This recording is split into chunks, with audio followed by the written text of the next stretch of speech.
Crispy અને crunchy role cut બનાવવા માટે સૌપ્રથમ આપણે એક બટેકાનો માવો રેડી કરવાનો છે અને આપણે જે પરોઠા બનાવીએ એવો આપણે લોટ રેડી કરીને એની મોટી રોટલી આપણે વણી દેવાની છે। હવે જે બટેકાનો માવો આપણે રેડી કર્યો હતો એ આપણે આવી રીતે એની રોટલીની ઉપર સ્પ્રેડ કરી દેવાનું છે।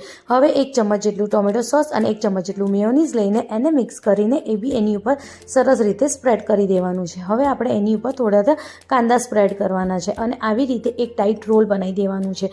હવે એને કંઈક આવી રીતે કટ કરી દેવાનું છે અને બધાની ઉપર આપણે ટૂથ સ્ટિક લગાવી દેવાની છે। હવે આપણે ઘઉંનો લોટ અને આરા રોટનું એક મિક્સર રેડી કરવાનું છે અને એની અંદર આપણે આ રોલ કટને ડીપ કરીને સરસ રીતે કોટ કરીને આપણે એને મીડિયમ ફ્લેમ ઉપર સરસ રીતે ફ્રાય કરી દેવાનું છે અને રેડી છે આપણા રોલ કટ। આ રોલ કટની રેસીપી મારા ચેનલ પર છે, જઈને જરૂરથી જોજો। Thank you.